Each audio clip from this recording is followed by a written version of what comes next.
എൻ്റെ പേര് സുനോജ്. ഇതെൻ്റെ മോള് സെറ, 2ാം ക്ലാസ്സിൽ പഠിക്കുന്നു. ഞാൻ വരുന്നത് ഏറ്റുമാനൂരിൽ നിന്നാണ്. രണ്ടാമത്തെ തവണയാണ് ഈ പരിശുദ്ധമായ അൾത്താരയിൽ എനിക്ക് സാക്ഷ്യം പറയാനുള്ള അനുഗ്രഹം കിട്ടുന്നത്. അമ്മയ്ക്കും തിരുക്കുമാരനും പിതാവായ ദൈവത്തിന് ഞാൻ 1000 നന്ദി പറയുന്നു. ഞാൻ ഉടമ്പടിയിൽ വെച്ചിട്ടുള്ള എൻ്റെ എല്ലാ നിയോഗങ്ങളും അമ്മ മാധ്യസ്ഥം വഹിച്ച് നടത്തി തന്നു. ഒന്നാമത്തെ എൻ്റെ കാര്യം എൻ്റെ കുഞ്ഞിൻ്റെ കാര്യമാണ്. എൻ്റെ കുഞ്ഞിൻ്റെ സ്കിന്നിന് ഭയങ്കര കട്ടിയാണ്, എപ്പോഴും ചൊറിച്ചിലായിരുന്നു. കുളിപ്പിച്ചാലും ഏത് ടൈമിലും ഒരുപാട് മരുന്ന് തേച്ചു, ഓയിൽമെൻറ്റും ഒക്കെ തേച്ചതാണ്, പക്ഷേ മാറുന്നില്ല. അവസാനം ഞാൻ അമ്മയുടെ തൈലം അവളുടെ നെറ്റിയിൽ ചേർത്ത് വിശ്വാസപ്രമാണം ചെല്ലിച്ചു. കുഞ്ഞിനെയും കൊണ്ട് വിശ്വാസപ്രമാണം ചെല്ലിച്ചു. അവളുടെ ആ ചൊറിച്ചിൽ അപ്രത്യക്ഷമായി. ഇപ്പോൾ അവൾക്ക് അങ്ങനത്തെ ചൊറിച്ചിലോ ഒരു ബുദ്ധിമുട്ടോ ഇല്ല. പിന്നെ എൻ്റെ കുഞ്ഞൊരു മലയാളം മീഡിയത്തിലായിരുന്നു ഞാൻ ആദ്യം പഠിപ്പിച്ചുകൊണ്ടിരുന്നത്. അമ്മയുടെ മരണം കഴിഞ്ഞ് എനിക്ക് ആ സ്കൂളിൽ വിടാൻ പറ്റത്തില്ല, കാരണം വണ്ടി 8 മണിക്ക് വരുമായിരുന്നു. അപ്പം എൻ്റെ വീടിൻ്റെ അടുത്ത് ഒരു CBSE സ്കൂളുണ്ട്. അവിടെ ആകുമ്പോൾ 9:15 വിട്ടാൽ മതി. ഞാൻ അന്നേരം കുഞ്ഞിനെ ആ സ്കൂളിലേക്ക് മാറ്റി. ഒരു സെമസ്റ്റർ കഴിഞ്ഞായിരുന്നു ആ സ്കൂളിൽ കൊണ്ട് ആക്കുമ്പോൾ. അവിടെ ചെന്ന് ഒരാഴ്ച കഴിഞ്ഞിട്ട് കൊച്ചിനൊന്നും പഠിക്കാൻ പറ്റുന്നില്ല, ഭയങ്കര ബുദ്ധിമുട്ട്. അവിടുന്ന് അവർ പറഞ്ഞു വിട്ടു, മാക്സിമം ഒന്ന് ട്രൈ ചെയ്യിക്കുക, KCB റൈറ്റ് പോലും അവൾക്ക് എഴുതാൻ പറ്റുന്നില്ല എന്ന് പറഞ്ഞു. ഞാൻ വിശ്വാസപ്രമാണം ചൊല്ലി തൈലം തേച്ച് അവളുടെ ബാഗിനകത്ത് അമ്മയുടെ നേർച്ച വസ്തുവായ ഉപ്പും കൊടുത്തുവിട്ട് അമ്മയുടെ ഒരു ഫോട്ടോയും കൊടുത്തുവിട്ട് ഒറ്റ ആഴ്ച കൊണ്ട് ആ സ്കൂളിൽ ഏറ്റവും ടോപ്പാണ് എൻ്റെ കൊച്ച്. ഒരു മാർക്ക് പോലും കളയത്തില്ല, എല്ലാ വിഷയത്തിനും ഫുൾ മാർക്കാണ്. അതിന് അമ്മയ്ക്കും തിരുക്കുമാരനും 1000 നന്ദി പറയുന്നു. അടുത്ത എൻ്റെ കാര്യമാണ്. ഞാൻ 2019 കോപ്പറേറ്റീവ് ബാങ്കിൽ നിന്ന് 3,86,000 രൂപ ലോൺ എടുത്തിരുന്നു. ലോൺ എടുത്തിട്ട് അത് തിരിച്ചടയ്ക്കാൻ പറ്റിയില്ല. കാരണം എന്നാന്ന് വെച്ചാൽ എൻ്റെ വൈഫ് വിദേശത്താണ് ജോലി ചെയ്യുന്നത്. എൻ്റെ വൈഫിന് ലോൺ കിട്ടിയ പേയ്മെൻറ്റും ഞാനിവിടെ പലരിൽ നിന്നും മേടിച്ച് ഒരാൾക്ക് 60 ലക്ഷം രൂപ വായ്പ കൊടുത്തിരുന്നു. അയാൾ എനിക്ക് ഇതുവരെ തിരിച്ചു തന്നില്ല. അത് ഞാൻ അമ്മേനെ ഇപ്പോൾ ഏൽപ്പിച്ചിട്ടുണ്ട്. അയാളുടെ ഫോട്ടോ എൻ്റെ ഫോണിലുണ്ടായിരുന്നു, അമ്മയെ കാണിച്ചിട്ടുണ്ട്. അമ്മ അത് ഏറ്റെടുത്തിട്ടുണ്ടെന്ന് എനിക്ക് ഉറച്ച് വിശ്വാസമുണ്ട്. ലോൺ അടയ്ക്കാൻ അതുകൊണ്ട് പറ്റിയില്ല. 40,000 രൂപ ഇൻട്രസ്റ്റ് അടിച്ചു. പിന്നെ ഒരു കാരണത്താലും അടയ്ക്കാൻ പറ്റിയില്ല. എൻ്റെ അമ്മയെക്കൊണ്ടാണ് ഞാൻ ലോൺ എടുപ്പിച്ചത്. അമ്മ മരിച്ചു 6 മാസം കഴിഞ്ഞപ്പോൾ ബാങ്കിൽ നിന്ന് നോട്ടീസ് വന്നു, എത്രയും പെട്ടെന്ന് ലോൺ അടയ്ക്കണം. ഒരു മാർഗ്ഗവും ഇല്ല, കയ്യിൽ ഒരു ക്യാഷിന് ഒരു വഴിയില്ല, അയാളൊട്ട് പൈസ തന്നിട്ടുമില്ല. ഞാൻ അമ്മയോട് ചോദിച്ചു, എന്താ അമ്മയെ ചെയ്യാൻ മാർഗ്ഗം എന്ന് ചോദിച്ചു. അമ്മ പറഞ്ഞു, നീ എന്തായാലും ബാങ്കിലേക്ക് ചെല്ല്. ഞാൻ അമ്മയും കൂട്ടി, അതായത് ഉടമ്പടി കാശ് രൂപവും എടുത്ത് നേരെ കോപ്പറേറ്റീവ് ബാങ്കിൽ ചെന്നു. ബാങ്കിൽ ചെന്നപ്പോൾ ബാങ്കിലെ മാനേജർ അവിടെ ഇല്ല, ലീവിലാണ്, സെക്രട്ടറി മാഡം. അപ്പം അതിന് ഇൻചാർജ് ആയിട്ടുള്ള സാറിനെ പോയി കണ്ടു. സാറ് പറഞ്ഞു, ഒരു കാരണത്താലും നടക്കത്തില്ല, കാരണം ലോൺ എടുത്ത വ്യക്തിയും വസ്തു പേരിലുള്ള വ്യക്തിയുമായ ആൾ മരിച്ചുപോയി, ലോൺ അടയ്ക്കാതെ ഒരു മാർഗ്ഗവും ഇല്ല, എത്രയും പെട്ടെന്ന് അടയ്ക്കണം. ഞാൻ വിഷമിച്ചിങ്ങി ഇറങ്ങിയപ്പോൾ അവിടുത്തെ 2 സ്റ്റാഫുകൾ അങ്ങോട്ടും ഇങ്ങോട്ടും സംസാരിച്ചു. റിസ്ക് ഫണ്ട് നിങ്ങളുടെ പിടിച്ചിട്ടുണ്ടോ എന്ന് ചോദിച്ചു. ഞാൻ പറഞ്ഞു, എനിക്കറിയത്തില്ല. അവർ നേരെ പോയി കമ്പ്യൂട്ടറിൽ നോക്കിയപ്പോൾ 500 രൂപ റിസ്ക് ഫണ്ട് പിടിച്ചിട്ടുണ്ട്, കുടിശ്ശിക ഉള്ളതുകൊണ്ട് അവർക്കൊന്നും ചെയ്യാൻ പറ്റത്തില്ലെന്ന് പറഞ്ഞു. സാധാരണ കോപ്പറേറ്റീവ് ബാങ്കിൽ കുടിശ്ശിക ഉണ്ടെങ്കിൽ അവർ തിരിഞ്ഞു നോക്കിയല്ല. അമ്മയുടെ ആ ഇടപെടൽ കൊണ്ടാണ് അവർ ആ റിസ്ക് ഫണ്ടിൻ്റെ കാര്യം നോക്കിയത്. ഞാൻ നേരെ എന്നാ ചെയ്തെന്ന് വെച്ചാൽ, നമ്മുടെ സഹകരണ വകുപ്പ് മന്ത്രി VN വാസവൻ സാറ് ഞങ്ങളുടെ അവിടെയാണ് ഓഫീസ്. ഞാനിവിടെ ധ്യാനം കഴിഞ്ഞ് പോകുമ്പോൾ കാണാം, ഒരുപാട് വണ്ടി അവിടെയുണ്ട്, ഒരുപാട് പേര് സാറിനെ കാണാൻ വന്ന് നിൽക്കുന്നത്. ഞാനൊരു 3 പേജിൻ്റെ ഒരു അപേക്ഷ എഴുതി ഒരു സൺഡേയിൽ സാറിനെ കാണാൻ പോയി. ഭയങ്കര തിരക്കായിരുന്നു, എങ്കിലും സാറിൻ്റെ മുറിയിലോട്ട് എനിക്ക് കയറാനുള്ള അനുവാദം കിട്ടി. ഞാൻ ഈ അപേക്ഷ കൊണ്ട് 3-4 പേരകത്ത് നിൽപ്പുണ്ട്, അപേക്ഷ കൊണ്ട് സാറിൻ്റെ കൊടുത്തു. അപ്പം ഞാൻ ഒറ്റയ്ക്കല്ല പോയത്, ഉടമ്പടി കാശ് രൂപ എൻ്റെ കയ്യിലുണ്ട്, നേർച്ച വസ്തുവായ ഉപ്പുമായിട്ടാണ് പോയത്. ഉടമ്പടി കാശ് രൂപ എൻ്റെ വലത് കൈ പിടിച്ചിട്ട് ഞാൻ ആ അപേക്ഷ ആ സാറിൻ്റെ കയ്യിലോട്ട് കൊടുത്തു. സാറ് 3 പേജും ഫുൾ വായിച്ചു. ഞാൻ അത്ഭുതപ്പെട്ടു പോയി. സാധാരണ ഇങ്ങനെ അപേക്ഷയൊക്കെ കൊണ്ട് ചെയ്താൽ അവർ ഇങ്ങനെ മൊത്തം ഒന്ന് ഓടിച്ച് നോക്കും, ഫോൺ നമ്പർ അതിലുണ്ട്, കോൺടാക്റ്റ് ചെയ്യാൻ കേട്ടോ, വേണ്ടത് ചെയ്യാം എന്ന് പറഞ്ഞ് വിടാറുള്ളൂ. 3 പേജും വായിച്ചിട്ട് ഉടനെ തന്നെ അവിടുത്തെ സ്റ്റാഫിനെ വിളിച്ചിട്ട് പറഞ്ഞു, ഇവർക്ക് വേണ്ടത് പെട്ടെന്ന് തന്നെ ചെയ്തു കൊടുക്കാൻ. എനിക്ക് ഗവൺമെൻറ്റിൽ നിന്ന് 1.5 ലക്ഷം രൂപ സാറ് വാങ്ങിത്തന്ന് എൻ്റെ മുതലിലേക്ക്, കോപ്പറേറ്റീവ് ബാങ്കിലെ ലോണിൻ്റെ മുതലിലേക്ക് അടച്ചു തന്നു. ബാലൻസ് പൈസ അടയ്ക്കാൻ 6 മാസത്തെ സാവകാശവും സാറ് മേടിച്ചു തന്നു. ഞാൻ സാറിനെ അമ്മയുടെ മുമ്പിൽ സമർപ്പിക്കുകയാണ്. ഇത് എന്നെപ്പോലുള്ള അർഹതപ്പെട്ടവർ ചെല്ലുമ്പോൾ ഇനിയും ഇങ്ങനെ ചെയ്യാൻ സാറിന് സാധിക്കട്ടെ. അടുത്ത എൻ്റെ നിയോഗം, എനിക്ക് മുട്ടക്കോഴിയുടെ ബിസിനസ്സായിരുന്നു. 500 കോഴി ഉണ്ടായിരുന്നു. അമ്മ മരിച്ച്, ഞാനും അമ്മയും കൂടിയാണ് നടത്തിക്കൊണ്ടിരുന്നത്. അമ്മ മരിച്ചു കഴിഞ്ഞ് എനിക്കത് നടത്താൻ ഭയങ്കര ബുദ്ധിമുട്ടായി. 250 കോഴിയെ ഒരാൾക്ക് കൊടുത്തു. ബാക്കി 250 കോഴി കിടക്കുക. ആ 250 കോഴി ആദ്യം കൊടുത്തത് നല്ല മുട്ടയിടുന്ന കോഴിയായിരുന്നു, ബാക്കി കോഴിക്ക് മുട്ട കുറവുമായിരുന്നു. ഒരുപാട് പേരോട് ചോദിച്ചു, ഇറച്ചിക്കടയിലും കോഴിക്കടയിലും എല്ലാം ചോദിച്ചു, ആർക്കും വേണ്ട. കാരണം പോകാൻ ഭയങ്കര മടുപ്പാണ്, ബിസിനസ് ഭയങ്കര ഡള്ളാണെന്നാണ് അവർ പറഞ്ഞത്. ഞാൻ കോഴിക്കൂടിൻ്റെ അടിയിൽ കൊണ്ട് നേർച്ച വസ്തുവായ ഉപ്പിട്ട് ഒരാഴ്ച വിശ്വാസ പ്രമാണം രാവിലെ ഉച്ചയ്ക്കും വൈകിട്ടും ചൊല്ലി. ഒരാഴ്ച കഴിഞ്ഞപ്പോൾ ഒരു കോഴിക്കടക്കാരൻ എന്നെ വിളിച്ചിട്ട് പറഞ്ഞു, ഒരു 5 കോഴിയെ കൊണ്ട് തരാൻ പറഞ്ഞു. ഞാൻ 5 കോഴിയെ കൊണ്ട് കൊടുത്തു. അയാൾ പറഞ്ഞു, ഇതിപ്പോൾ 2 ആഴ്ച കഴിയും തീരണമെങ്കിൽ, വേണമെങ്കിൽ ഞാൻ വിളിക്കാൻ കേട്ടോന്ന് പറഞ്ഞു. 1.5 മണിക്കൂർ കഴിഞ്ഞില്ല, അയാൾ 15 കോഴിക്ക് വിളിച്ചു. 10 ദിവസം കൊണ്ട് എൻ്റെ 250 കോഴിയെയും അയാൾ എടുത്തു. ഭയങ്കര ഒരു അത്ഭുതം. കാരണം അയാൾക്ക് കോഴി വേണ്ടെന്ന് പറഞ്ഞതാണ്. അമ്മ എന്നെ അങ്ങനെ അനുഗ്രഹിച്ചു. അത് ഞാൻ 1000 നന്ദി പറയുന്നു. ഫെബ്രുവരി 15-ാം തീയതി എൻ്റെ ബർത്ത്ഡേ ആയിരുന്നു. എനിക്ക് 1,20,000 രൂപയുടെ സെൻറ്റ് ബെർണാഡ് എന്ന് പറഞ്ഞൊരു ഡോഗ് ഉണ്ടായിരുന്നു. അപ്പോൾ എനിക്കതിനെ വിൽക്കാൻ ഭയങ്കര ബുദ്ധിമുട്ടാണ്. കാരണം വലിയ ഡോഗ് ആയതുകൊണ്ട് ആരും മേടിച്ചുകൊണ്ട് പോവുകയില്ല. അമ്മയോട് ഞാൻ പ്രാർത്ഥിച്ച, അമ്മയെ ബർത്ത്ഡേയുടെ ഗിഫ്റ്റായിട്ട് എനിക്ക് ഈ ഡോഗിനെ വിൽക്കാൻ സാധിക്കണം, അമ്മ എനിക്ക് ഗിഫ്റ്റ് തരണമെന്ന്. ഫെബ്രുവരി 15-ാം തീയതി എൻ്റെ ബർത്ത്ഡേയുടെ അന്ന് രാവിലെ തന്നെ എൻ്റെ ഡോഗിനെ മേടിക്കാൻ ആൾ വന്ന് എനിക്ക് ക്യാഷും തന്ന് എൻ്റെ ഡോഗിനെ കൊണ്ടുപോയി. അതിന് ഞാൻ അമ്മയ്ക്കും തിരുക്കുമാരനും പിതാവായ ദൈവത്തിനും 1000 നന്ദി പറയുന്നു. എല്ലാ ആഴ്ചയിലും ഞാൻ ഇവിടെ ധ്യാനം കൂടാൻ വരുന്നതാണ്. നേരത്തെ വ്യാഴാഴ്ചയായിരുന്നു ധ്യാനം. ഒരു വ്യാഴാഴ്ച ഞാൻ വന്നപ്പോൾ ധ്യാനമില്ല. അപ്പോൾ എനിക്ക് ഭയങ്കര വിഷമം തോന്നി. ഞാനിവിടെ ഇരുന്ന് കുറച്ച് ജപമാല ചൊല്ലി. എന്നിട്ട് അന്നേരം എന്നോട് പറയുക, നീ മെഡിക്കൽ കോളേജിൽ പോ. ഞാൻ മെഡിക്കൽ കോളേജ് 4-ാം വാർഡിൽ മാനസികാസ്വസ്ഥത ഉള്ളവരെ കാണാൻ എല്ലാ ആഴ്ചയിലും പോകുന്നതായിരുന്നു. ഞാൻ അന്ന് ഇവിടുന്ന് നേർച്ച വസ്തുക്കളെല്ലാം മേടിച്ച് ഒരു 10,900 രൂപയുടെ നേർച്ച വസ്തു മേടിച്ച് വീട്ടിൽ ചെന്നു. വീട്ടിൽ ചെന്നപ്പോൾ ചേട്ടത്തേക്ക് പനിയായിട്ട് കിടക്കുവാണ്. അവിടെ ഒന്നും ഉണ്ടാക്കിയിട്ടില്ല. പിള്ളേർ സ്കൂൾ വിട്ട് വരും. എങ്കിലും ഞാനത് മൈൻഡ് ചെയ്തില്ല. നേരെ 10,3500 രൂപ വീട്ടിലിരിപ്പുണ്ട്. അതും എടുത്ത് ഈ നേർച്ച വസ്തുവായിട്ട് മെഡിക്കൽ കോളേജിൽ പോയി. മെഡിക്കൽ കോളേജിൻ്റെ 4-ാം വാർഡിൽ ചെന്ന് അവിടെ എല്ലാവരുമായിട്ട് സംസാരിച്ചു. നേർച്ച വസ്തുക്കൾ കൊടുത്തു. അവർക്ക് വേണ്ടി വരുന്ന എൻ്റെ കയ്യിലുണ്ടായിരുന്ന ക്യാഷും ഞാൻ കൊടുത്തു.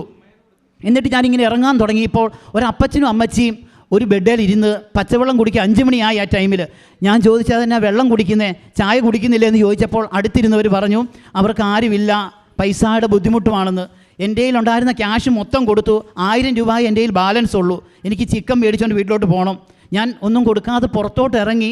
കുറച്ച് കഴിഞ്ഞ് അങ്ങ് നടന്നു കഴിഞ്ഞപ്പോൾ എൻ്റെ മനസ്സിൽ പറയുക, ചിക്കനേക്കാളും അത്യാവശ്യം അവർക്ക് ചായക്ക് ക്യാഷ് കൊടുക്കാൻ മേലേന്ന്. ഞാൻ തിരിച്ച് വന്ന് ആ 1000 രൂപയിൽ നിന്ന് 500 രൂപ അപ്പച്ചൻ്റെ കൊടുത്തിട്ട് പറഞ്ഞു, നിങ്ങൾ 2 പേരും ചായ മേടിച്ച് കുടിക്കുക കേട്ടോ എന്ന്. എന്നിട്ട് ഞാൻ തിരിച്ച് ചിക്കനും ഒക്കെ മേടിച്ച് വീട്ടിൽ വന്നു. പിറ്റേ ദിവസം ഞങ്ങളുടെ പള്ളിയിൽ, ഇടവക പള്ളിയിലെ കൊടി കയറുവാണ്. കൊച്ചിൻ്റെ കൈ ക്യാഷ് കൊടുത്ത് വിടണം, ചേട്ടൻ്റെ പിള്ളേർക്ക് കൊടുക്കണം. ക്യാഷ് വരണമെങ്കിൽ 3-4 ദിവസം കൂടെ കഴിയും. ആരോടും ചോദിക്കാൻ മടിയും. അക്കൗണ്ടിൽ 1000 രൂപ കിടപ്പുണ്ട്. പക്ഷേ ഞാൻ ഉറങ്ങാൻ കയറിയിട്ട് ഫോണിനകത്ത് ചുമ്മാ ഒന്ന് നോക്കിയപ്പോൾ എൻ്റെ അക്കൗണ്ടിനകത്ത് 35,000 രൂപ കിടക്കുന്നു. അന്ന് തന്നെ വന്നിരിക്കുന്നത്. ഞാൻ അന്നേരം വൈഫിനെ വിളിച്ചു. വൈഫ് 1,00,000 രൂപയാണ് അയക്കുന്നത്. ഈ 35,000 രൂപ അല്ല, സാലറി വന്നിട്ടുമില്ല. അപ്പം ഞാൻ ചോദിച്ചപ്പോൾ പുള്ളിക്കാരി അയച്ചിട്ടില്ല. പിറ്റേ ദിവസം ബാങ്കിലെ മാനേജർ എൻ്റെ ഫ്രണ്ടാണ്. ആ സാറിനെ പോയി ഞാൻ കണ്ട് സാറിനോട് ചോദിച്ചപ്പോൾ സാറ് പറഞ്ഞു, ഈ ക്യാഷ് എവിടുന്ന് വന്നതാണെന്ന് ഞങ്ങൾക്കൊരു പിടുത്തവുമില്ല, ഗവൺമെൻറ്റിൽ നിന്നോ വല്ലതും വന്നതായിരിക്കും. അങ്ങനെ 3,500 രൂപ മെഡിക്കൽ കോളേജിൽ കൊടുത്ത് ക്യാഷ് ഇല്ലാതെ വേദനിച്ച സമയത്ത് 35,000 രൂപ അമ്മ മാധ്യസ്ഥം വഹിച്ച് എനിക്ക് മേടിച്ചു തന്നു. 1000 നന്ദി ഞാൻ പറയുന്നു. പിന്നെ വെളുപ്പിനെ 3 മണിക്ക് അമ്മയുടെ സുഗന്ധത്തിൻ്റെ മുല്ലപ്പൂവിൻ്റെ സുഗന്ധം എനിക്ക് അനുഭവപ്പെട്ടിട്ടുണ്ട്. അടുത്തതാണ് ടൈം ഷോർട്ടിങ് എന്ന് പറഞ്ഞ് അച്ഛൻ പറയുന്ന എൻ്റെ സാക്ഷ്യം. അതായത് എൻ്റെ വൈഫ് കുവൈറ്റിലാണ് ജോലി ചെയ്യുന്നത്. അവിടെ കോൺട്രാക്റ്റ് ബേസാണ്. ഇവിടെ സാക്ഷ്യം എഴുതി പ്രാർത്ഥിച്ചിട്ട് ഒരു വർഷത്തെ കോൺട്രാക്റ്റ് ഞങ്ങൾക്ക് റിന്യൂവൽ ചെയ്ത് കിട്ടി. പിന്നെ ഒരു 6 മാസവും കൂടെ കിട്ടി. അത് കഴിഞ്ഞപ്പോൾ അവിടെ എല്ലാവരും മാറേണ്ടി വന്നു. എനിക്ക് ബാങ്കിൽ ലോണുണ്ട്. ഈ 60 ലക്ഷം രൂപ വായ്പ കൊടുത്ത ആൾ തന്നിട്ടില്ല. വല്ലാത്ത ഞെരുക്കം, എങ്ങനെ ലോൺ അടയ്ക്കും, വല്ലാതെ വേദനിച്ച് ഞാൻ അമ്മയോട് പറഞ്ഞു അതൊരു വഴി കാണിച്ചു തരണമേ എന്ന് ഞാൻ പറഞ്ഞു. പ്രാർത്ഥിച്ചിട്ട് ഇവിടുന്ന് ഇറങ്ങി അന്ന് എൻ്റെ ഒരു ഫ്രണ്ട് വിളിച്ചിട്ട് പറഞ്ഞു UK-ക്കുള്ള ഒരു ബയോഡേറ്റ കൊടുക്കാൻ. ഞങ്ങൾ UK-ക്ക് നേരത്തെ കൊടുത്തതാണ്. ഒരു റിപ്ലൈ അവിടുന്ന് വന്നില്ല. ബയോഡേറ്റ കൊടുത്തു. വീട്ടിൽ ചെന്ന് കഴിഞ്ഞപ്പോൾ ബയോഡേറ്റക്കാർ എൻ്റെ വൈഫിനെ വിളിച്ചു. അവർ ബയോഡേറ്റ സെലക്ട് ആക്കി. എല്ലാം പെട്ടെന്ന് ടൈം ഷോർട്ടനിങ്ങാണ്. ഇൻ്റർവ്യൂ നടത്തി. ഇൻ്റർവ്യൂ പാസ്സായി. പക്ഷേ എന്ത് ചെയ്താലും വൈഫ് IELTS എഴുതിയല്ല. UKV IELTS ആണ് എഴുതേണ്ടത്. അത് എഴുതിയല്ല. കാരണം പഠിത്തമായിട്ട് ടച്ച് വിട്ടുപോയി. ഉള്ളി പ്രാക്ടിക്കൽ മാത്രമേ ഉള്ളൂ. ഞാൻ വൈഫ് അറിയാതെ വൈഫിൻ്റെ ഫോട്ടോയുമായിട്ട് അച്ഛനെ വന്ന് കണ്ടു. അച്ഛൻ അമ്മേനെ കാണിച്ച് പ്രാർത്ഥിച്ചു. അച്ഛൻ എൻ്റെ കവള് തടിച്ചിട്ട് പറഞ്ഞു, നീ ഇവിടെ സാക്ഷ്യം പറഞ്ഞാൽ മതിയെന്ന്. ഞാൻ ഇവിടുന്ന് ഇറങ്ങി വീട്ടിൽ ചെല്ലുന്നതിന് മുമ്പ് വൈഫ് പറഞ്ഞു എക്സാമിനുള്ള ഡേറ്റ് ഞാൻ എടുത്തിട്ടുണ്ടെന്ന്. ഞാൻ അത്ഭുതപ്പെട്ടു പോയി. അന്നേരം അമ്മ അത് ഏറ്റെടുത്തു. അച്ഛൻ പറഞ്ഞപ്പോൾ അമ്മ അത് സ്വീകരിച്ചെന്ന് എനിക്ക് മനസ്സിലായി. എക്സാം പിറ്റേ മാസമായിരുന്നു. എക്സാം പാസ്സായി പോകുന്നതിന് 12 ലക്ഷം രൂപ വേണം. ഒരു കാശിന് ഒരു മാർഗ്ഗവും ഇല്ലാത്ത സമയം. ആ 12 ലക്ഷം രൂപയും എവിടുന്ന് വന്നെന്ന് എനിക്കറിയത്തില്ല. തിരിച്ചു കൊടുക്കേണ്ടാത്ത ലക്ഷങ്ങളുണ്ട്. എന്തെങ്കിലും ഉള്ളപ്പോൾ തിരിച്ചു കൊടുത്താൽ മതിയെന്ന് പറഞ്ഞവരുണ്ട്. അങ്ങനെ എൻ്റെ വൈഫ് കയറി യു കെയിലെത്തി പിറ്റേ ദിവസം തന്നെ വൈഫ് ജോലിക്ക് കയറി 15 ദിവസത്തിനുള്ളിൽ എൻ്റെ വൈഫിന് വീട് അവിടെ കിട്ടി. അത് ഭയങ്കര അത്ഭുതമാണ്. കാരണം 3 മന്ത് സാലറി വന്നിട്ടേ ഉള്ളൂ. ഓൺലൈനിൽ അപ്ലൈ ചെയ്താൽ മാത്രമേ ഉള്ളൂ വീട് വാടകയ്ക്ക് കിട്ടുകയുള്ളൂ. അല്ലാതെ വീട് വാടകയ്ക്ക് കിട്ടുന്നതല്ല. അപ്പം ഞാനിവിടെ ആ ഞായറാഴ്ച ഇവിടെ സെപ്റ്റംബർ മാസമാണ്, വണക്കമ്മ 8 നോമ്പിൻ്റെ ടൈമിലാണ്. അപ്പം ഞാനിവിടെ വന്നു. അച്ഛനെ ഒന്ന് കാണാം എന്ന് പ്രാർത്ഥിക്കാം. കൊച്ചച്ഛനെയാണ് കാണാൻ ഉദ്ദേശിച്ചത്. അച്ഛനെ കാണാൻ വേണ്ടി ഞാൻ ആ പുറകിലോട്ട് പോയിരുന്നു. കാരണം 8 നോയമ്പാണ്, കൊച്ചിനോട് ഒച്ച വെക്കുന്നുണ്ടല്ലോ എന്ന് വിചാരിച്ച്. എന്നാൽ അതെല്ലാം മാറിക്കോളും. കൊച്ചച്ഛനെ കാണാൻ പുറകിൽ ചെന്ന് നിന്നിട്ട് അച്ഛനെ കാണാൻ പറ്റിയില്ല. അച്ഛനൊരു ഫോണിൽ സംസാരിച്ച് അകത്തോട്ട് മാറി. അപ്പം വല്യച്ഛനും കൂടെയുള്ള സിസ്റ്ററും വേറെ 2-3 പേരും കൂടെ സ്പീഡിൽ നടന്നു വരിക. അച്ഛൻ എന്നോട് ചോദിച്ചു, ഇതെന്നാ മകനെ ഇവിടെ നീ നിൽക്കുന്നതെന്ന് ചോദിച്ചു. സൺഡേ ആണെന്ന് ഓർത്തോണം, ആരെയും അച്ഛൻ ബ്ലെസ് ചെയ്യുന്നതല്ല. അതിനു മുമ്പ് ഒരു കാര്യമുണ്ട്. കാരണം ഞാൻ എല്ലാ ദിവസവും ജപമാല ചെല്ലുമ്പോൾ ഒരു പ്രത്യേക നിയോഗം വെക്കും. VP ജോസഫ് അച്ഛൻ എന്നെ ഒരുപാട് ഇഷ്ടമായിരിക്കണമെന്ന്, അച്ഛൻ എന്നെ ഒരുപാട് ഇഷ്ടപ്പെടണമേ എന്ന് ഞാൻ എപ്പോഴും പ്രാർത്ഥിക്കും. അത് അച്ഛൻ ഇവിടെ ധ്യാനത്തിന് വരുമ്പോൾ പണ്ട് നോക്കത്തില്ല, എന്നെ ചിരിക്കാൻ തുടങ്ങി, പിന്നെ എന്നെ കൈപൊക്കി കാണിക്കാൻ തുടങ്ങി. അങ്ങനെ ഭയങ്കര സ്നേഹമായി. അന്ന് ഈ വെളുപ്പിനെ ഞാൻ പ്രാർത്ഥിച്ചപ്പോൾ പറഞ്ഞു, അമ്മേ ഇന്നെനിക്ക് അച്ഛൻ എന്നെ ഇഷ്ടമാണെന്നുള്ള തെളിവ് കാണിച്ചു തരണേന്ന്. ഞാൻ അങ്ങനെ ഈ കാര്യത്തിന് വേണ്ടി കൊച്ചച്ഛനെ കാണാൻ വേണ്ടിയാണ് ശരിക്കും പുറകിൽ പോയത്. വല്യച്ഛനാണ് നടന്നു വന്നത്. ഈ വല്യച്ഛനെ നിങ്ങളോട് ചോദിച്ചു, അച്ഛൻ എന്നാ ചെയ്തു? തിരിഞ്ഞിങ്ങ എൻ്റെ അടുത്ത് വന്നിട്ട് എൻ്റെ തലയിൽ എന്നാ മോനെ കാര്യം ചോദിച്ചു. ഞാൻ പറഞ്ഞു, അച്ഛാ പെട്ടെന്ന് എനിക്ക് പറയാൻ ഒന്നുമില്ലാഞ്ഞ്. ഞാൻ പറഞ്ഞു, വൈഫിന് വീട് കിട്ടിയില്ല അച്ഛാ, പെട്ടെന്ന് വീട് കിട്ടിയാലേ ഞങ്ങൾക്ക് പോകാൻ പറ്റുള്ളൂ എന്ന് പറഞ്ഞു. അച്ഛൻ ഒരു 5 മിനിറ്റ് നേരം എൻ്റെ തലയിൽ കൈവച്ച് അവിടെ പ്രാർത്ഥിച്ചു. ഞാൻ അന്നേരം ഭയങ്കരമായിട്ട് അത്ഭുതപ്പെട്ടു പോയി. സൺഡേ അച്ഛൻ ആരെയും തൊടുന്നതല്ല, പക്ഷേ എനിക്ക് അമ്മയോട് ഞാൻ പ്രാർത്ഥിച്ച് അച്ഛൻ എന്നെ ഇഷ്ടമാണെന്നുള്ള തെളിവ് എനിക്ക് കാണിച്ചു തരണമെന്ന് പറഞ്ഞു.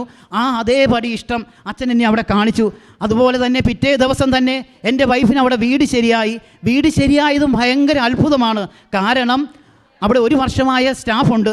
അവർ ഹസ്ബൻഡിനെയും പിള്ളേരെ കൊണ്ടുപോകാൻ വേണ്ടി വീട് എടുത്തിട്ടുണ്ട്. ആ പുള്ളിക്കാരിക്ക് ജോലി സ്ഥലത്ത് പെട്ടെന്ന് എന്തോ പ്രോബ്ലം ഉണ്ടായി. ആ പുള്ളിക്കാരിക്ക് അവിടുന്ന് മാറേണ്ടി വന്നു. അങ്ങനെ ആ പുള്ളിക്കാരിയുടെ വീട് ഞങ്ങൾക്ക് തരാമെന്ന് പറഞ്ഞു. ഒരു സെക്യൂരിറ്റി പോലും കൊടുക്കാതെ ഞങ്ങൾക്ക് 15 മിനിറ്റ് യാത്രയ്ക്ക് ഉള്ളൂ അവിടുന്ന്. ആ വീട് ഞങ്ങൾക്ക് അമ്മ അനുവദിച്ചു തന്നു. അതുപോലെ അത്ഭുതകരമായിട്ടാണ് ആ വീട് കിട്ടിയത്. അതിന് ശേഷം എന്നെയും കൊച്ചിനെയും കൊണ്ടുപോകാനുള്ള പേപ്പർ വർക്കുകൾ ചെയ്യണം. അപ്പം ഞാൻ വൈഫിനോട് പറഞ്ഞു, വീട് കിട്ടിയല്ലോ, ഇനി പേപ്പർ വർക്ക് സ്റ്റാർട്ട് ചെയ്യാൻ പറഞ്ഞു. പേപ്പർ വർക്കിനുള്ള കാര്യങ്ങളെല്ലാം സ്റ്റാർട്ട് ചെയ്തു. VFSൽ കൊണ്ട് ഫോം കൊടുത്തു. ഞങ്ങൾക്ക് ഡേറ്റ് കിട്ടി. ഞങ്ങൾ 2 പേരും ചെന്നു. അവിടെ ചെന്നപ്പോൾ അവർ പറഞ്ഞു 10 അല്ലെങ്കിൽ 14 വർക്കിംഗ് ഡേയ്സ് വേണം എന്ന് പറഞ്ഞു.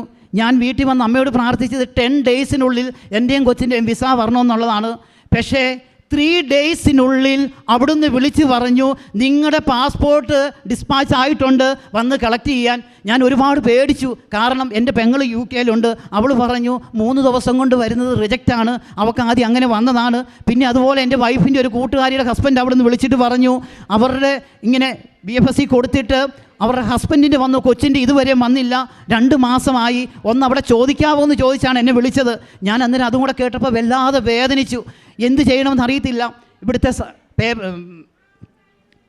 പത്രം ഉണ്ടായിരുന്നു എൻ്റെ കയ്യിൽ. ഞാൻ നേരെ മെഡിക്കൽ കോളേജിൽ കൊണ്ടുപോയി 3 കെട്ട് പത്രം അന്നുണ്ടായിരുന്നു. ആ പത്രവും കൊടുത്ത് വിശ്വാസ പ്രമാണവും ചൊല്ലി.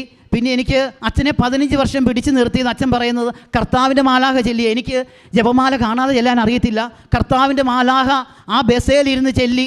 ഞാൻ നേരെ കൊറിയർ ഓഫീസിൽ ചെന്ന് അവർ പാസ്പോർട്ട് എൻ്റെ കയ്യിലോട്ട് തന്നു. ഞാൻ കാശ് രൂപം വെച്ച് അതിൻ്റെ പൊക്കത്ത് വെച്ച് പ്രാർത്ഥിച്ച് വിശ്വാസ പ്രമാണം ചൊല്ലി. എൻ്റെ കൊച്ചിൻ്റെയാണ് ആദ്യം പൊട്ടിച്ച് നോക്കിയപ്പോൾ കൊച്ചിൻ്റെ വിസ അടിച്ചിട്ടുണ്ട്. അതിന് തൊട്ട് പുറകെ എൻ്റേത് നോക്കി. അതുപോലെ തന്നെ ഞങ്ങളുടെ 2 പേരുടെയും വിസ 3 ഡേയ്സിനുള്ളിലാണ് ഞങ്ങളുടെ കയ്യിൽ കിട്ടിയത്. അമ്മയ്ക്കും തിരുക്കുമാരനും 1000 നന്ദി. ഇത്രയെല്ലാം എനിക്ക് അനുഗ്രഹം കിട്ടിയത് എങ്ങനെയാണെന്നൊന്ന് മനസ്സിലാക്കണ്ടേ. ഞാൻ ചെയ്യുന്നത് എങ്ങനെയാണെന്ന് വെച്ചാൽ, എല്ലാ ദിവസവും 3 മണിയാവുമ്പോൾ ഞാൻ എണീറ്റിട്ട് വായിക്കോട്ടായും വെച്ച് പോയി പ്രാർത്ഥന ചെല്ലുവല്ല ചെയ്യുന്നത്. അച്ഛൻ പറഞ്ഞിട്ടുണ്ട് ഭക്തിയോടും ശുദ്ധിയോടും കൂടെ ചെല്ലാൻ.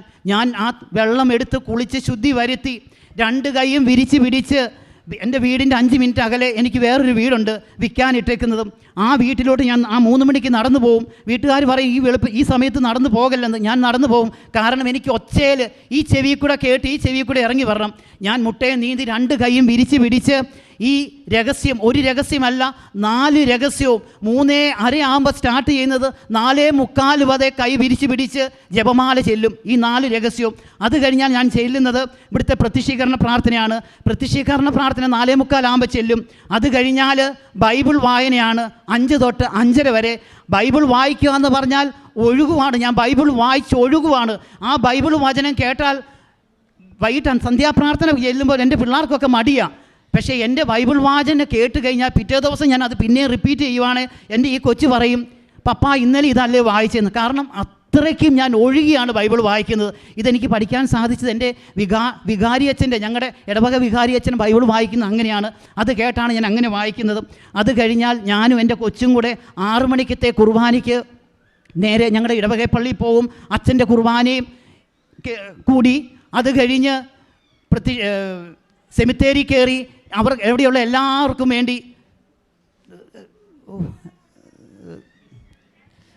പ്രാർത്ഥിക്കും. അവർക്കെല്ലാവർക്കും വേണ്ടി പ്രാർത്ഥിക്കും. അത് കഴിഞ്ഞ് തിരിച്ച് വന്ന് എൻ്റെ കൊച്ചിനെ സ്കൂളിൽ പോകാൻ ഒരുക്കും. അത് കഴിഞ്ഞാൽ നേരെ പോകുന്നത് കോട്ടയത്തുള്ള അനാഥാലയത്തിലാണ്. അവിടെ 70 പേരുണ്ട്, പ്രായം ചെന്നവരും ഒട്ടും വയ്യാത്തവരുമായിട്ടുള്ളത്. ആഴ്ചയിൽ 3 ദിവസം ഞാൻ അവിടെ പോകും. അവിടെ ചെന്നാൽ 9:30 ആകുമ്പോൾ ചെന്നാൽ ചുമ്മാ അവിടെ സ്പെൻഡ് ചെയ്യുകയല്ല ചെയ്യുന്നത്. കൂലിപ്പണി ചെയ്യുന്നവരെക്കാളും വേർത്ത് ജോലി ചെയ്യുക. 17 പേരെ ഞാൻ ഒരു ദിവസം കുളിപ്പിക്കും. അതായത് കാല് മുഴുവൻ പുണ്ണായിട്ടുള്ളവർ, മോഷനും യൂറിനും എല്ലാം പോയിട്ട് പാമ്പേഴ്സ് തലേ ദിവസത്ത് നിറഞ്ഞ് ഭയങ്കരമായിട്ട് സ്മെല്ലുള്ളത്. അച്ഛൻ ഇവിടെ പറഞ്ഞു കേട്ടിട്ടുണ്ട്, ചില വീടുകളിൽ ഇതിനു വേണ്ടി പ്രായം ചെന്നവരെ കുർബാന കൊടുക്കാൻ പോകുമ്പോൾ കഫം തളയ്ക്കുന്ന മണം കേട്ടാൽ വല്ലാതെ ഛർദ്ദിക്കുമെന്ന്. ആദ്യത്തെ 1-2 പ്രാവശ്യം എനിക്കങ്ങനെ ബുദ്ധിമുട്ടെങ്കിലും ഞാൻ എൻ്റെ ഈ കൈ കൊണ്ട് നല്ല രീതിയിൽ അവരെ തേച്ച് കഴുകി കുളിപ്പിക്കും. കയ്യെ കൂടെ വെള്ള കളറുള്ള പുഴു ഒഴുകി വന്നിട്ടുണ്ട്. പക്ഷേ എനിക്കൊരു ബുദ്ധിമുട്ടും തോന്നിയില്ല. എണ്ണയൊക്കെ തേച്ച് മസാജ് ചെയ്ത് ആ അപ്പച്ചന്മാരെ 17 പേരെയും കുളിപ്പിച്ച് നല്ല വൃത്തിയാക്കി അവിടെ ഇരുത്തും. അത് കഴിഞ്ഞാൽ ചെല്ലുന്നത് നേരെ അമ്മച്ചിമാരുടെ അടുത്തോട്ടാണ്. പ്രായം ചെന്ന അമ്മച്ചിമാരാണ്. 96 വയസ്സ് 95 വയസ്സുള്ളതാണ്. ആ മുറിക്കകത്തോട്ട് ആർക്കും കയറാൻ പറ്റത്തില്ല. അതുപോലെ യൂറിൻ്റെ സ്മെല്ലാണ്. അവർ വൃത്തിയാക്കി ഇടാഞ്ഞിട്ടല്ല, കാരണം ഇവർക്ക് യൂറിൻ പൊയ്ക്കൊണ്ടിരിക്കുക, കണ്ണ് കാണാൻ മേല. ഞാൻ അമ്മച്ചിയെ നിന്ന് വിളിക്കുമ്പോൾ എൻ്റെ മോൻ വന്നോ എന്ന് ചോദിക്കും അമ്മ. ഞാൻ ചെന്ന് വെള്ളം ചൂടാക്കി അവരെ കുളിപ്പിക്കുക എന്ന് പറഞ്ഞാൽ വെള്ളം മേത്തോട്ട് മൊത്തം ഒഴിക്കുമല്ല, കാലയിൽ ആദ്യം കുറച്ചൊഴിക്കും. കാരണം നല്ല ചൂട് വേണം. ഇത്രയും പ്രായമായവരാണ്. അവർക്ക് ആ വെള്ളം ഒഴിച്ചൊഴിച്ച് പതുക്കെ മുകളിലോട്ടാക്കി നല്ലതായിട്ട് കുളിച്ച് തോർത്തി നല്ല ഡ്രസ്സ് വിടിയിച്ച് അവരെ കടത്തും. അവൻ്റെ കൊച്ചിൻ്റെ ക്യൂട്ടക്സ് എടുത്തുകൊണ്ട് പോയി കാലേ ക്യൂട്ടക്സ് ഇട്ട് കൊടുക്കും. പഴയ കാലത്തെ പാട്ട് പാടി അവരെ കേൾപ്പിക്കും, ഡാൻസ് കളിച്ച് കാണിക്കും. അങ്ങനെ ഒരുപാട് സന്തോഷത്തോടെയാണ് ചെയ്യുന്നത്. പിന്നെ പത്രം എല്ലാ മാസവും 4 കെട്ട് പത്രം വാങ്ങിക്കും. മെഡിക്കൽ കോളേജിൻ്റെ അവിടെ എൻ്റെ കൊച്ച് അപ്പുറത്തെ സൈഡിൽ, ഞാൻ ഇപ്പുറത്ത് നിന്ന് ഞങ്ങൾ പത്രം കൊടുക്കും. കൊച്ചിന് പറയാൻ അറിയത്തില്ല എങ്കിലും പറയും, ഈ പത്രം വായിക്കണം അമ്മ, ഒത്തിരി അനുഗ്രഹം തരുമെന്ന് പറയും. ഇന്നലെ ഞങ്ങൾ കൊടുക്കാൻ പോയി. അപ്പോൾ ഇവൾ പറഞ്ഞു, പത്രം 3-4 പേര് വാങ്ങിച്ചില്ല, എനിക്കിനി കൊടുക്കാൻ മടിയാ പപ്പ എന്ന് പറഞ്ഞു. ഞാൻ പറഞ്ഞു, കുഴപ്പമില്ല, കൊച്ചവിടെ നിന്ന് കൊടുത്തോ, അമ്മ അനുഗ്രഹിക്കുമെന്ന് പറഞ്ഞു. ഇങ്ങനെ ഇതുപോലെ രീതിയിലാണ് ഞാൻ പ്രേക്ഷിത പ്രവർത്തനങ്ങൾ ചെയ്യുന്നത്. അതുകൊണ്ടാണ് എനിക്ക് കൊട്ട നിറച്ച് അമ്മ തന്നു വിടുന്നത്. ഇനി നിങ്ങളെല്ലാവരും ഞങ്ങൾക്ക് വേണ്ടി പ്രാർത്ഥിക്കണം. പിതാവായ ദൈവത്തിനും 1000 നന്ദി. പരിശുദ്ധ അമ്മയുടെ വല്ല അനുഭവത്തിൻ്റെ സാക്ഷ്യം വളരെ വ്യക്തമായിട്ട് തൻ്റെ ജീവിതത്തിൽ എങ്ങനെയാണ് അനുഭവപ്പെട്ടെന്ന് വ്യക്തമായിട്ട് പറഞ്ഞു, അതിൻ്റെ കാരണം പറഞ്ഞു, അവസാനം പറയുന്നുണ്ട്. അപ്പോൾ നിങ്ങൾ വളരെ വ്യക്തമായിട്ട് നമ്മൾ എന്തുകൊണ്ടാണ് ഇവിടെ സാക്ഷ്യം പറയുന്നവരുടെ നമ്മൾ അവർ പറഞ്ഞില്ലെങ്കിൽ അവരോട് അവർ ചെയ്ത കാരുണ്യ പ്രവർത്തനങ്ങൾ പറയുവാനായിട്ട് നമ്മളിവിടുന്ന് ചോദിക്കുകയോ അല്ലെങ്കിൽ അവരുടെ പറയുകയോ ചെയ്യും. അതിന് ഏറ്റവും പ്രധാനപ്പെട്ട ഒരു ലക്ഷ്യമെന്ന് പറയുന്നത്, നമുക്കിപ്പോൾ ആവശ്യത്തിലേറെ ചൊല്ലുന്ന പ്രാർത്ഥനകൾ സഭയിൽ ലഭ്യമാണ്. ഇഷ്ടംപോലെ പ്രാർത്ഥനകൾ നൊവേനകളായിട്ടും ജപമാലകളുടെ വിവിധ ഫോമുകളായിട്ട് ലഭ്യമാണ്. പക്ഷേ അതിനുമപ്പുറം ചെയ്യുന്ന വിശ്വാസത്തിൻ്റെ പ്രവർത്തികൾ ചെയ്യുവാനായിട്ട് സീരിയസ് ആയിട്ട് ഇതിനെടുക്കുന്നവർ മാത്രമേ, അച്ഛൻ്റെ നിർബന്ധം അതാണ്, ഉടമ്പടി എടുക്കാൻ വരുന്നവർ വെറുതെ പ്രാർത്ഥിച്ചിട്ട് ഇവിടെ ചിലവഴിച്ചിട്ട് പോകല. അതിൻ്റെ പിന്നിൽ ഇപ്പം ഈ സഹോദരൻ പറഞ്ഞതുപോലെ ഉള്ള ഒരുപാട് പ്രവർത്തനങ്ങളുടെ ബലമുണ്ട്. അത് ജപം, അപ്പോൾ 20% പ്രാർത്ഥന എന്ന് അച്ഛൻ എപ്പോഴും 80% പ്രവർത്തനം. അപ്പം വളരെ വ്യക്തമായിട്ടത് പറയുന്നുണ്ട്. ഒരു പക്ഷേ ഇങ്ങനെ പറയുന്നത് നല്ലതാണെന്ന് ബഹുമാനപ്പെട്ട അച്ഛന് ബോധ്യപ്പെടാൻ കാരണം, ഇപ്പോൾ ഇവിടെ നിന്ന് കേട്ട ഇത്രയും പേർക്ക് അവർ ചിലപ്പോൾ ഒരു ദിവസം ഒരു അനാഥാലയത്തിൽ പോയി കുറച്ച് സമയം സ്പെൻഡ് ചെയ്യുന്നതല്ല, അതിനുമപ്പുറം ചെയ്യുന്നവരുണ്ട് എന്നുള്ളൊരു ഓർമ്മപ്പെടുത്തൽ അങ്ങനെ ചെയ്യണം. അങ്ങനെ ചെയ്തതിൻ്റെ ഫലമായിട്ട് തന്നെയാണ് ഇപ്പോൾ അമ്മ മാതാവിൻ്റെ വലിയ സാന്നിധ്യം ജീവിതത്തിൽ ഉണ്ടായെന്നുള്ള വലിയ ബോധ്യപ്പെടലിൽ നിന്നാണ് വളരെ വ്യക്തമായിട്ട് സംസാരിക്കുന്നത്. ഒരു പക്ഷേ ഉടമ്പടി എടുക്കുന്നവരുടെ അച്ഛൻ എപ്പോഴും പറയുന്നുണ്ട്, നമ്മൾ ഏറ്റവും കൂടുതൽ മനോഹരമായിട്ട് നമ്മുടെ കാരുണ്യ പ്രവർത്തനങ്ങൾ ചെയ്യുന്നത്. ഇതിപ്പം ഈ വ്യക്തിയുടെ അല്ല, ചില വിദ്യാർത്ഥിനികളുടെ സാക്ഷ്യങ്ങളും ഒക്കെ ഇതുപോലെ. അവരാദ്യം ഈ മകൻ പറഞ്ഞതുപോലെ തന്നെ ആദ്യം നമുക്കെല്ലാവർക്കും ഒരു അറപ്പും മടുപ്പും ഒക്കെ തോന്നുന്ന സാഹചര്യത്തിൽ നിന്ന് വളരെ വ്യക്തമായിട്ട് ഇപ്പം കാരുണ്യ പ്രവർത്തനങ്ങൾ 2 രീതിയിലുണ്ടല്ലോ. ഒന്ന് പേരിന് പോയി ചെയ്തു എന്ന് വെക്കാം, രണ്ടാമത്തത് മനസ്സറിഞ്ഞ് ഉള്ളറിഞ്ഞ് സമയം കണ്ടെത്തി ആഴമായിട്ട് ചെയ്യാം. അത് അവസാനം പറയുന്നുണ്ട് എന്തൊക്കെയാണ് ചെയ്യുന്നത്. അതിൻ്റെ ഒരു അനുഗ്രഹം ദൈവം തരാതിരിക്കില്ല എന്ന് തന്നെയാണ് ഇവിടെ സാക്ഷ്യം പറയുന്നത്. ഇവിടെ സാക്ഷ്യം പറയുന്നതിൽ ഒരു ഭൂരിഭാഗം പേരും തന്നെ ഇങ്ങനെ സമയം കണ്ടെത്തി ചെയ്യുന്നവരാണ്. ചില സാക്ഷ്യങ്ങളിൽ അത് വ്യക്തമായിട്ട് അവർ പറയുന്നുണ്ട് എന്ന് മാത്രം. ചില വിദ്യാർത്ഥിനികളുടെ സാക്ഷ്യങ്ങളിലും അവർ ഇതുപോലെ തന്നെ പറയുന്നുണ്ട്, ഞാൻ വെറുതെ പോയിട്ട് കണ്ട് ചിരിച്ചിട്ട് വരികയല്ല, ഞാൻ അവിടെ പോയി അവളുടെ ബാത്റൂമും എല്ലാം ക്ലീനാക്കി അവരോട് സംസാരിച്ച് സംഭവം ഇങ്ങനെ ഒരു പരിചയമില്ലാത്തതുകൊണ്ട്. ഇപ്പം ഇന്ന് ലത്തീൻ രീതിയിലുള്ള സുവിശേഷം നിങ്ങൾ രാവിലെ കുർബാനയ്ക്കുണ്ടെങ്കിൽ കർത്താവ് പറഞ്ഞിരിക്കുന്നതാണ്, നിങ്ങളൊരു വിരുന്ന് നടത്തുമ്പം നിങ്ങളുടെ സ്നേഹിതരെയോ ധനികരെയോ ബന്ധുമിത്രാദികളെ അല്ല വിളിക്കേണ്ടത്, നിങ്ങൾക്ക് പകരം ചെയ്യാൻ ഉറപ്പില്ലാത്തവരെ. കർത്താവ് വളരെ വ്യക്തമായിട്ട് പറയുന്ന കാര്യങ്ങൾ തന്നെയാണ് ഇവിടെ നിന്ന് ആവശ്യപ്പെടുന്നത്. അപ്പം അങ്ങനെ വ്യക്തമായിട്ട് ചെയ്യാൻ ശ്രമിച്ചു എന്ന് വളരെ വ്യക്തമായിട്ട് പറയാനുണ്ട്. അപ്പോൾ രാവിലെ 3 മണിക്ക് എഴുന്നേറ്റ് കാര്യങ്ങളൊക്കെ ക്രമപ്പെടുത്തി ഒച്ചത്തിൽ ബൈബിൾ വായിച്ചപ്പം ഇങ്ങനെ ഒരുപാട് സമയവും ഇങ്ങനെ ഒരുപാട് പ്രാർത്ഥനയുണ്ട്. അതൊക്കെ ഇങ്ങനെ പേരിന് ചെയ്തതുമല്ല എന്ന് വ്യക്തമാണ്. അപ്പോൾ കുഞ്ഞും ഈ പ്രേക്ഷിത പ്രവർത്തനത്തിൽ കൂടെ നിൽക്കണുണ്ട്. അപ്പോൾ ഉടമ്പടി എടുത്തത് ഒരു കുടുംബത്തിന് വേണ്ടിയാണ്, അതും വ്യക്തമാണ്. പിന്നെ ബാക്കിയുള്ള കാര്യങ്ങളെല്ലാം ക്രമീകരിക്കപ്പെട്ടതും എങ്ങനെയാണ് മാതാവുമായിട്ടും ഈശോയായിട്ടൊക്കെ അടുക്കാനായിട്ട് ഇത് സഹായിച്ചതെന്നൊക്കെ വളരെ വ്യക്തമായിട്ട് ഈ മകൻ പറയുന്നുണ്ട്. അപ്പോൾ ഇനിയും മുൻപോട്ടുള്ള ജീവിതത്തിൻ്റെ യാത്രയിൽ ഇങ്ങനെ ഒരുപാട് പേർക്ക് ദൈവത്തിൻ്റെ സ്നേഹം പകർന്നു കൊടുക്കുവാനായിട്ട് എല്ലാ രീതിയിലും പരിശുദ്ധ അമ്മ മാതാവിൻ്റെ സഹായത്തിൽ അമ്മ സഹായിക്കട്ടെ എന്ന് പ്രാർത്ഥിക്കുന്നു. ഒപ്പം ഇന്ന് വരെ ലഭിച്ച എല്ലാ അനുഗ്രഹം പ്രതി ഈ സഹോദരനെ പ്രതിയും ഈ സഹോദരൻ നമുക്ക് നൽകിയ പ്രചോദനമായ സാക്ഷ്യത്തെ പ്രതിയും നമുക്ക് കരങ്ങളടിച്ച് ദൈവത്തിൻ്റെ നാമം മഹത്വപ്പെടുത്താം. അത്യപൂർവ ദൈവാനുഭവങ്ങൾ ഇനി നിങ്ങൾക്കും സ്വന്തം. ഈ യൂട്യൂബ് ചാനൽ ഇതുവരെ സബ്സ്ക്രൈബ് ചെയ്തിട്ടില്ലെങ്കിൽ ഇപ്പോൾ തന്നെ സബ്സ്ക്രൈബ് ചെയ്യുക. ഈ വീഡിയോ ഇപ്പോൾ തന്നെ നിങ്ങളുടെ സുഹൃത്തുക്കൾക്ക് ഷെയർ ചെയ്തുകൊണ്ട് കർത്താവിൻ്റെ പ്രേക്ഷിതരാകുക.